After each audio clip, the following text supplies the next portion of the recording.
The next chapter is about to begin. Join us live every Tuesday and Thursday for brand new episodes of the American Contractor Show. Our mission is to bring you the latest tools, innovations, and knowledge to help you become the most informed contractor in your market. Knowledge is the ultimate power, and we are connecting you with the most knowledgeable minds in our industry. Make sure to subscribe so you never miss an episode. American Contractors, I hope you're ready. This one's for you.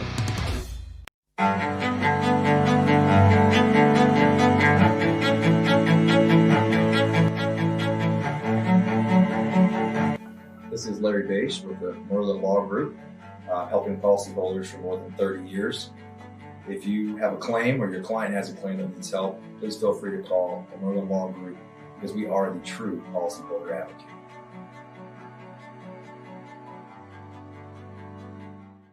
C3 was eager to help us, and even whenever we weren't giving them work, they were still eager to give advice. The things that they were putting out for the for changing from DMO to RFG and giving that to the industry and not charging anything for it, I thought was really cool. And that's stuff that I as a contractor appreciate.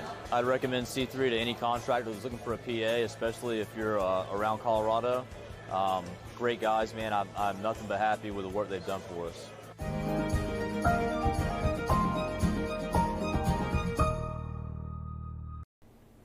Good Wednesday afternoon, everyone. Lead meteorologist John Choquette here in Oklahoma City, nice and dry, not down in Gulf Shores, Alabama, with our daily forecast. Thanks as always, C3 Group, Merlin Law Group, and our Supplement and Balance Claims for sponsoring all of our videos. Check them out in the description below on this video or any of our videos to find out more details about them. So, weather headlines for today. Hurricane Sally made landfall early this morning. It was a very late night for the weather team and anybody who liked watching our streams while the internet was working properly. Made landfall in Gulf Shores, Alabama. There's no hail expected continuing in the near future here because the tropics are really popping right now. We're going to check in on everything else that's happening in the Atlantic with now another hurricane, Hurricane Teddy.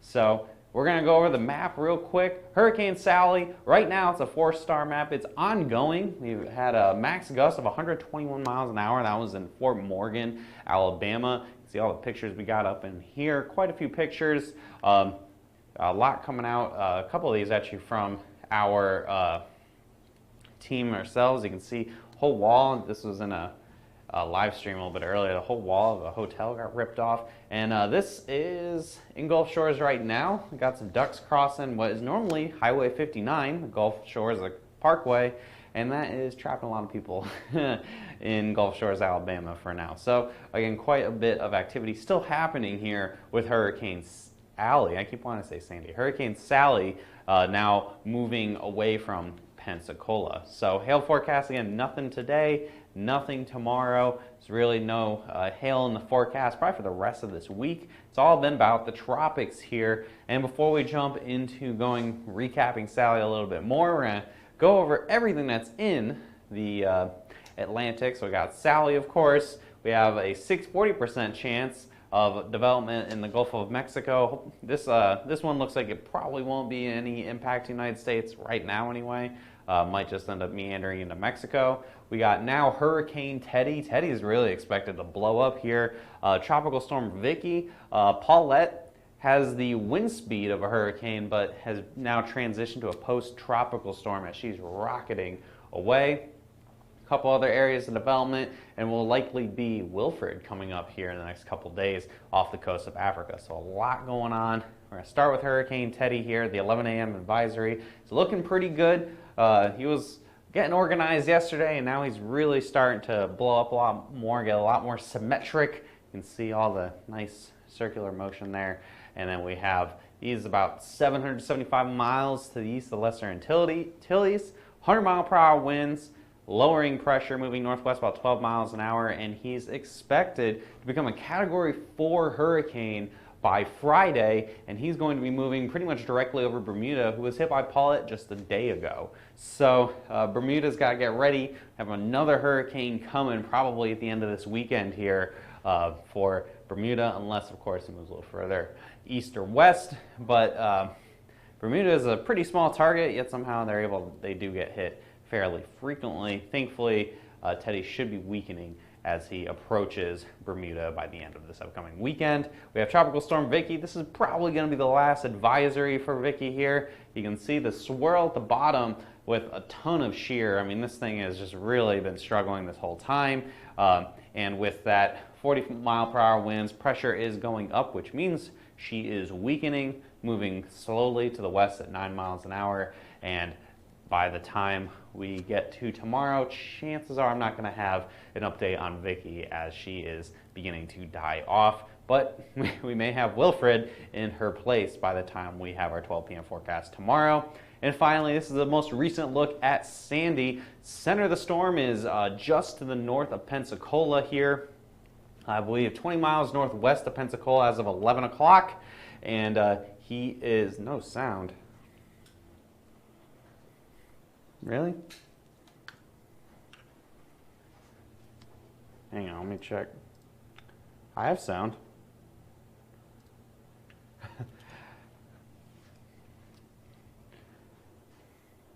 You might need to turn your volume up or something. I do have sound coming out of here, so. But anyway, 11 a.m. update here for Hurricane Sally. She is moving slowly, 5 miles to the northeast, and with that north-northeast, 975 millibar pressure. So she's beginning to weaken, 80-mile-per-hour winds, and slowly moving off to the north and east. Thankfully, a lot of the rain is beginning to end across the Pensacola area and along the coast here in Alabama, where we've seen multiple feet of rain in the last day or so, and also a lot of storm surge and then pretty intense winds like we had already shown. And that is not Hurricane Sally's track. Hurricane Sally is expected to die off in Georgia over the next day or so, where the main threat is now transitioning to flooding as the wind threat's beginning to very quickly die down here for Hurricane Sally. So an update with the team. I know we haven't had a video in a little bit since they did some damage surveying. They were right in the eye. Hurricane Sally made landfall very early this morning in Gulf Shores. They were in Gulf Shores. They got right in the eye of the storm. 105-mile-per-hour sustained winds was what the National Hurricane Center deemed Sally was at landfall. There were, again, gusts upwards of 120. Hurricane Chase team, they safely rode out the storm. Again, they got into the eye. However, they're currently stuck in Gulf Shores due to all that flooding and the storm surge. So Derek's estimating probably about 4 or 5 o'clock to be able to get off of Gulf Shores and try to make that journey back here to Oklahoma. The downside is I think Derek probably won't be able to attend the thing in Lake Charles that was supposed to happen, that he was supposed to talk at today, unless he does it remotely or something. But they are fine. They're just going to take their time to get back to Oklahoma. And this was the team there. This was in the eye of the storm late last night. You can't even tell that they're exhausted in those pictures there. So that's all we got for you guys today. Go ahead, check us out on all of our various platforms here. We had Instagram stories. We tried going live on Instagram a little bit last night. Our Twitter, our Facebook, of course. Hit see first so you don't miss anything with that. And of course, subscribe to our YouTube channel as well if you like watching us on your TV or if you prefer watching us on YouTube. Whichever it may be, give us a call, 855-334-4245. Any comments, questions, or concerns? Your first time here at Hail Trace, you want to learn more, need set up a training, whatever it is, it's a great number to call. You can email us as well if you're not a big fan of talking on the phone, or visit our website at hailtrace.com for more details. Thanks for tuning in, everybody. I don't know if there'll be any more live videos from the field in Gulf Shores. If there are, just keep an eye on Facebook for that. And if not, we'll see you again tomorrow at 12 p.m. for our daily update as always. Have a great day, everyone. We'll see you tomorrow.